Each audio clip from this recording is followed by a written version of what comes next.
दोस्तों एक बार फिर आपका स्वागत करते हैं हमारे YouTube चैनल स्टडीज लाइफ में। दोस्तों आज हम पढ़ाने वाले हैं वर्ब बी में इज, एम तथा आर का प्रयोग। तो इज, एम तथा आर का प्रयोग किस प्रकार से किया जाता है, इसको समझने के लिए इस वीडियो को आगे देखते रहिए और इस वीडियो में हमारे साथ बने रहिए।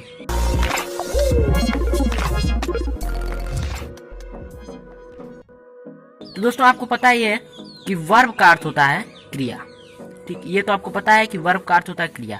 अब चलिए जानते हैं बी, यानी कि बी का अर्थ क्या होता है। तो सबसे पहले हमको बता देते हैं, बी का हिंदी अर्थ है होना। बी का हिंदी अर्थ होता है होना। तो दोस्तों वर्ब बी के अंतर्गत आप क्या आते हैं, is, am, are, was, were, will, इसके साथ बी भी आता है आपका, तो ये हो गया आपका विल बी, और एक और आपका आता है शैल बी। वर्ब बी में आपकी ये 7 चीजें आती हैं। पहला है इज, दूसरा एम, तीसरा आर, चौथा वाज, पांचवा वर, छठवां विल के साथ बी और सातवां शैल के साथ बी। ठीक, तो चलिए आज हम आपको बताने वाले हैं इज, एम और आर का प्रयोग किस तरीके से करते हैं और इसे आप आसानी से किस तरीके से समझ सकते हैं। तो चलिए इन्हें विस्तार से समझते हैं। सो फ्रेंड्स, आपको जानना है कि इज का अर्थ होता है एम का अर्थ होता है हूं, तथा आर का अर्थ होता है हैं अथवा हो। सो फ्रेंड्स, कुछ नियम आपको ध्यान में रखने होंगे इस एम आर का प्रयोग करने के लिए, कि इस का प्रयोग होता है ही, सी, इट तथा एक वचन कर्ता के साथ। एक वचन यानी कि जिससे हमें केवल और केवल एक वस्तु का बोध हो। ठीक, तो इसका प्रयोग आपका होता है, इसका प्रयोग होता है ही, सी, इट तथा एक वचन कर्ता के साथ। इसके बाद हमें आगे देखना है, आगे हमें क्या चाहिए, एम। तो फ्रेंड्स, एम का प्रयोग होता है केवल और केवल आई के साथ। ठीक, आई के साथ किसका प्रयोग होता है, एम का। और आई का अर्थ तो आप जानते ही हैं, आई का अर्थ होता है मैं। ठीक, तो आई के साथ आपका किसका प्रयोग होगा, एम का। इसके बाद आपका मिलेगा आर। सो फ्रेंड्स, आर का प्रयोग होता है वी, यू, दे तथा बहुवचनकर्ता के साथ आर का प्रयोग होता है। सो फ्रेंड्स, आर का आपका प्रयोग होता है वी, यू, दे तथा बहुवचनकर्ता के साथ। बहुवचनकर्ता यानी कि एक से अधिक व्यक्तियों या फिर वस्तुओं का जो बोध कराता हो। ठीक, और इसका प्रयोग होता है आपका ही, सी, इट तथा एक वचनकर्ता के साथ। एम का प्रयोग मैं यानी आई के साथ। आर का प्रयोग वी, यू, दे तथा बहुवचनकर्ता के साथ। सो फ्रेंड्स, अफर्मेटिव सेंटेंसेस यानी सकारात्मक वाक्यों को बनाने के लिए आपको एक नियम याद रखना पड़ेगा। ये नियम है, सबसे पहले आपको चाहिए लिखना पड़ेगा सब्जेक्ट, उसके बाद वर्ब बी सब्जेक्ट के अनुसार। अगर एक वचन करता रहा तो इज, अगर आई रहा तो एम, और अगर बहुवचन करता रहा तो किसका प्रयोग करेंगे, आर का। ठीक, और उसके साथ आपको सीधे सीधे लिख देना है कॉम्प्लीमेंट, यानी जो भी आपके शेष चीजें बचेंगी उन्हें लिख देना है। उसके बाद आपको लास्ट में फुल स्टॉप लगा देना है। सो फ्रेंड्स, उदाहरण स्वरूप हम एक वाक्य लेते हैं। जैसे मैं पहला वाक्य लेता हूँ। पहला वाक्य हमने लिया है वह एक चोर है। तो इसके लिए सबसे पहले हमें सब्जेक्ट लिखना होगा। सब्जेक्ट यानी कि देखिए यहाँ पे आपको लिखा है वह एक चोर है, तो चोर कौन है, वह। ठीक, वह, तो वह का अंग्रेजी क्या होगा, यहाँ पे ही होगा, क्योंकि चोर है, लड़का है। ठीक, तो हो गया ही। ही अब ही के साथ हमने क्या बताया, लगेगा आपका इज। ही के साथ इज। अगर आपको कंफर्म नहीं हो रहा है तो आप क्या कर सकते हैं, वहां से आप अपने कॉपी में भी नोट कर सकते हैं जहाँ मैंने बताया था इसको। उसके बाद आपको वहां से देख के भी आप इसे रिवाइज कर सकते हैं। ही, उसके बाद verb be is am are, तो करता है आपका एक वचन करता ही, एक वचन करता के साथ इज। अब देखिए क्या बचा आपका, वह का भी अंग्रेजी हो गया, वह का भी और है का भी बचा क्या, एक और चोर। एक का अंग्रेजी यहाँ पे क्या होगा, ए, ठीक, एक का अंग्रेजी होगा यहाँ पे ए। और थीप का अंग्रेजी क्या होता है आप तो जानते ही हैं, THIEF, थीप। थीप माने होता है आपका चोर। साथ ही साथ आपको लास्ट में फुल स्टॉप लगा देना है। दूसरा वाक्य, अगर मैं एक डॉक्टर हूँ, तो सबसे पहले आपको क्या करना है, इस नियम के पास जाना है। इस नियम में आपने क्या लिखा है, सबसे पहले आपको लिखना है सब्जेक्ट, ठीक, सब्जेक्ट। सब्जेक्ट के अनुसार आपको यहाँ पे वर्ब भी चूज करना है, ठीक। तो सबसे पहले सब्जेक्ट देखते हैं। सब्जेक्ट इसमें कौन डॉक्टर है, मैं, तो मैं की अंग्रेजी क्या होती है, आई, तो यहाँ पे आप लिख लेंगे आई। अब आई के साथ किसका प्रयोग होगा, एम का। ये तो मैंने बताया था कि हमेशा आई के साथ किसका प्रयोग होता है, एम का, आई एम। उसके बाद एक, ठीक, एक डॉक्टर, एक का अंग्रेजी ए और डॉक्टर का अंग्रेजी डॉक्टर। तो इस तरीके से आप क्या लिख देंगे, मैं एक डॉक्टर हूं, यानी आई एम ए डॉक्टर। तुम एक अच्छे खिलाड़ी हो, तो तुम के लिए हम क्या लिखेंगे, यू। तुम का अंग्रेजी सब्जेक्ट सबसे पहले देखेंगे, सब्जेक्ट कौन एक अच्छा खिलाड़ी है, तुम, ठीक। तो तुम का अंग्रेजी क्या होगा, यू। और यू के साथ किसका प्रयोग होता है, आर का, ये हम पहले ही बता चुके हैं। यू के साथ किसका प्रयोग होता है, आर का, यू आर। अब एक का अंग्रेजी ए, अच्छे का गुड, गुड माने होता है अच्छा, यू आर ए गुड। खिलाड़ी का क्या हो जाएगा, प्लेयर। प्लीज ध्यान रहे आपको हर वाक्य के अंत में फुल स्टॉप जरूर लगाना है। तो नकारात्मक वाक्यों का ट्रांसलेशन करने के लिए रूल है आपका, सब्जेक्ट के साथ इज, एम अथवा आर, जो भी सही हो, उसके बाद फिर नॉट, उसके बाद फिर कॉम्प्लीमेंट। तो चलिए इन्हें भी देखते हैं। जैसे कि एक वाक्य है, वे अच्छे विद्यार्थी नहीं हैं। तो देखिए यहाँ पे वाक्य आपको क्या मिला, वे अच्छे विद्यार्थी नहीं हैं। वे में सबसे पहले हम क्या देखेंगे, सब्जेक्ट। देखिए यहाँ पे नहीं है, इसीलिए ये क्या हो जाएगा, नहीं का यहाँ पे प्रयोग किया गया है, तो ये है आपका निगेटिव सेंटेंस। तो सबसे पहले देखेंगे सब्जेक्ट, सब्जेक्ट है वे, वे की अंग्रेजी दे, दे। उसके बाद है का वैसे भी अर्थ होता है आपका आर, ठीक। लेकिन यहाँ पे आप एक और तरीके से जान सकते हैं कि दे के साथ किसका प्रयोग होता है, आर का। तो यहाँ पे हम क्या लिख देंगे, आर, दे आर, क्योंकि वे बहुत सारे लोग हैं, वे बहुवचन है, ठीक। तो दे आर।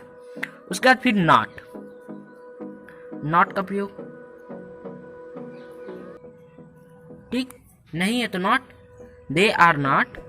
उसके बाद आपको चाहिए अच्छे, अच्छे का क्या आ जाएगा spelling, good, they are not good.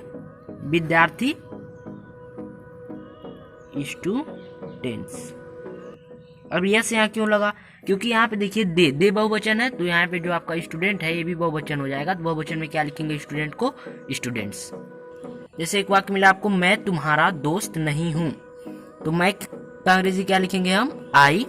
उसके बाद हूँ, आई के साथ किसका प्रयोग होता है, एम, और एम का अर्थ क्या होता है, हूँ, आई एम। उसके बाद नहीं है, नहीं के लिए क्या लिख देंगे, नॉट, आई एम नॉट तुम्हारा। तुम्हारा का अंग्रेजी क्या होता है, योर, ठीक, इसको याद कर लीजिएगा, तुम्हारा का अंग्रेजी होता है योर। दोस्त को क्या लिख देंगे हम, friend, I am not your friend, full stop. फिर आगे चलते हैं। जैसे एक वाक्य मिल जाए, राम और श्याम कक्षा में नहीं हैं। सबसे पहले आपको क्या लिख लेना है, सबसे पहले आपको लिखना है सब्जेक्ट। देखिए सब्जेक्ट में यहाँ पे दो सब्जेक्ट आपके हैं, राम और श्याम, ठीक है, दो लोग हो रहे हैं, लेकिन इन दोनों को हम एक ही में लिखेंगे, राम और श्याम। राम का अंग्रेजी आर ए एम, ठीक, नाम बनाना तो आपको आता ही है, आर ए एम, राम। उसके बाद और का अंग्रेजी एंड, राम एंड। और श्याम का अंग्रेजी श्याम, इतना हम लिख लेंगे। एक बात ध्यान दीजिएगा, श्याम में यस बड़ा रहेगा और राम में आर बड़ा रहेगा, क्योंकि यहाँ पे दो व्यक्तियों के नाम है राम और श्याम, तो इनको हम क्या लिख देंगे, आर, और यस को क्या लिख देंगे, बड़ा लिख देंगे, ठीक। अब ये एक वचन है कि बहुवचन, इन्हें देखते हैं। तो देखिए अगर राम होता तो एक बच्चा है राम, ठीक, राम नाम का एक बच्चा है, तो क्या हो जाएगा वो एक वचन करता होगा। लेकिन यहाँ पे क्योंकि राम एंड श्याम दो लोग हैं, तो दो लोग के लिए क्या हो जाएगा, ये बहुवचन हो जाएगा। और बहुवचन के साथ किसका प्रयोग होता है, आर का। राम एंड श्याम आर, फिर नहीं है तो नहीं के साथ क्या लग जाएगा आपका, सीधे सीधे नॉट। ठीक, आर के जस्ट बाद क्या लग जाएगा, not. Ram and Shyam are not कक्षा में का अंग्रेजी यहाँ पे सबसे पहले बनेगा, ये बात आप ध्यान रखिएगा। में का अंग्रेजी क्या होगा, इन। उसके बाद कक्षा का अंग्रेजी क्या होता है, क्लास। तो इन क्लास आप नहीं लिखेंगे, इन के साथ आपको द लगाना पड़ेगा, इन द क्लास। उसके बाद फुल स्टॉप। तो Ram and Shyam are not in the class. ठीक, देखिए अब हम देखेंगे इंट्रोगेटिव सेंटेंसेस यानी प्रश्नवाचक वाक्यों को। तो प्रश्नवाचक वाक्य दो तरीके के होते हैं। पहला प्रश्नवाचक वाक्य होता है जिसका जवाब हम हाँ या ना में देते हैं। जैसे क्या तुम रोज विद्यालय जाते हो, तो इसका जवाब हाँ या ना में हम दे सकते हैं कि हाँ रोज जाता हूँ या फिर नहीं। ठीक, हाँ या ना में आप इसका जवाब दे सकते हैं। दूसरे टाइप के प्रश्नवाचक वाक्य होते हैं जिनमें आपको हाँ या ना के अतिरिक्त भी कुछ बोलना पड़ता है। जैसे कि तुम विद्यालय कब जाते हो, तो यहाँ पे आपको बताना पड़ेगा कि आप कितने बजे जाते हैं। जैसे 9:30 बजे जाते हैं, 9 बजे जाते हैं। तो ठीक इस अनुसार आप दो कैटेगरी में प्रश्नवाचक वाक्य को बांट सकते हैं। तो पहला जिसमें हाँ या ना में जवाब दिया जाता है, जिसे हम क्या कहते हैं, सिंगल इंट्रोगेटिव। दूसरा जिसमें हम हाँ या ना के अतिरिक्त भी कुछ बोलते हैं, इसे हम क्या कहते हैं, डबल इंट्रोगेटिव। सबसे पहले हम सिंगल इंट्रोगेटिव का रूल देख लेते हैं। तो इसके लिए रूल है इज, एम अथवा आर सब्जेक्ट के अनुसार, फिर आपको सब्जेक्ट लिख देना है, फिर कॉम्प्लीमेंट लिख के क्वेश्चन मार्क लगा देना है। तो सिंगल इंट्रोगेटिव जिसका जवाब हम हाँ या ना में दे सकें, तो जैसे कि एक वाक्य है, क्या हरी चोर है। देखिए इसका जवाब हम हाँ या ना में दे सकते हैं। इसकी दूसरी पहचान सिंगल इंट्रोगेटिव की क्या है कि आपको वाक्य के प्रारंभ में क्या शब्द मिलेगा। ये जो शब्द है क्या, ये आपको वाक्य के प्रारंभ में, देखिए यहाँ वाक्य जो शुरू हुआ आपको क्या मिला, क्या। ठीक, तो वाक्य के प्रारंभ में आपको कौन सा शब्द मिलेगा, क्या। तो इसे हम क्या कहेंगे, सिंगल इंट्रोगेटिव। इसके लिए हम लगाएंगे रूल नंबर फर्स्ट यानी रूल नंबर 1। तो rule number 1 is, am, are subject और कॉम्प्लीमेंट फिर क्वेश्चन मार्क। तो सबसे पहले क्या लिखेंगे, इज, एम अथवा आर। ठीक, तो चलिए देखते हैं क्या इसमें से लगेगा। तो यहाँ पे हमको जाना पड़ेगा सब्जेक्ट के पास। सब्जेक्ट है हरी। हरी एक व्यक्ति का नाम है, एक व्यक्ति है। ठीक, एक वचन का बोध होता है, इसीलिए इसके साथ हम क्या लगाएंगे, इज। इज, अब इज के बाद सब्जेक्ट। सब्जेक्ट इसमें क्या है, हरी। कौन चोर है, हरी। तो यहाँ पे क्या लिखेंगे हम, हरी। हरी में एच बड़ा रहेगा क्योंकि ये भी नाम है। अब देखिए यहाँ पे एक नहीं लिखा गया है, लेकिन क्योंकि यहाँ एक वचन करता है, यहाँ पे हमें ए लगाना पड़ेगा। ठीक, इसे आप अपने आप आपको लगाना पड़ेगा, इस बात का आप ध्यान रखिए। इज हरी ए, चोर का अंग्रेजी थीप। उसके बाद क्या बचा आपका, क्वेश्चन मार्क। इसको भी लिख लेते हैं, इसको भी हम लिख लेते हैं क्वेश्चन मार्क। ठीक, तो अगला वाक्य है, क्या वे दुखी हैं। तो यहाँ पे क्या पहले आ गया है, यानी ये होगा सिंगल इंट्रोगेटिव। तो सिंगल इंट्रोगेटिव में आपको कर्ता के पास जाना, करता है वे। वे यानी बहुवचन। बहुवचन के साथ क्या लगता है, आर। तो आर को हम लिख देंगे पहले, तो हो जाएगा आपका ए आर ई, आर। उसके बाद सब्जेक्ट यानी वे, आर दे। वे का अंग्रेजी दे, आर दे दुखी। दुखी, दुखी का अंग्रेजी क्या होता है, सैड। सैड माने दुखी, आर दे सैड, क्या वे दुखी हैं। अब देखिए सैड, इसके बाद आपको क्या लिखना है, क्वेश्चन मार्क। क्वेश्चन मार्क लगा देंगे। सो फ्रेंड्स, इंट्रोगेटिव सेंटेंसेस के अनुवाद के लिए दूसरा रूल है, क्वेश्चन वर्ड, जो भी क्वेश्चन वर्ड उसमें आया हो, जैसे कि अगर उसमें आ जाए कहाँ या फिर क्यों, उसका अंग्रेजी बना लेना है। उसके बाद इज, एम अथवा आर सब्जेक्ट के अनुसार, फिर सब्जेक्ट। उसके बाद आपको लिखना है कॉम्प्लीमेंट और लास्ट में क्वेश्चन मार्क। तो चलिए इसे पहले देख लेते हैं हम। इस पे आधारित एक वाक्य, तो वाक्य है, राम कहाँ है। तो सबसे पहले इसमें आपको लिखना है क्वेश्चन वर्ड। क्वेश्चन वर्ड इसमें क्या है, कहाँ। तो कहाँ का अंग्रेजी लिख देंगे। कहाँ का अंग्रेजी क्या होता है, कहाँ का अंग्रेजी होता है वेयर। वेयर के साथ आपका लग जाएगा इज, एम, आर में से कोई एक। तो देखिए इसको कैसे हम जानेंगे, सबसे पहले आपको जाना है सब्जेक्ट के पास। तो यहाँ पे देखिए सब्जेक्ट क्या है, राम। राम क्या है, एक वचन करता है। एक वचन के कर्ता के साथ क्या लगाते हैं हम, इज। तो क्या लिख देंगे, इज। वेयर इज, ठीक है का भी अंग्रेजी होगा, कहाँ का भी अंग्रेजी होगा, वेयर इज। अब इसके बाद क्या बचा, सब्जेक्ट और कॉम्प्लीमेंट। सबसे पहले हम लिखते हैं सब्जेक्ट। तो सब्जेक्ट क्या है आपका, राम। तो राम यहाँ भी आर बड़ा रहेगा क्योंकि राम एक व्यक्ति का नाम है। ठीक, फिर क्वेश्चन मार्क। अब देखिए यहाँ पे क्वेश्चन मार्क हमने सीधे क्यों लगा दिया, क्योंकि यहाँ पे कॉम्प्लीमेंट है नहीं।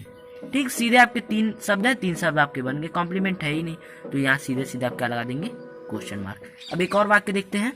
जैसे यहाँ पे एक वाक्य है, मरीज अब कैसा है, तो सबसे पहले इसमें क्या करेंगे, हम लिख लेंगे क्वेश्चन वर्ड। क्वेश्चन वर्ड यानी कैसा, कैसा का अंग्रेजी होगा हाउ।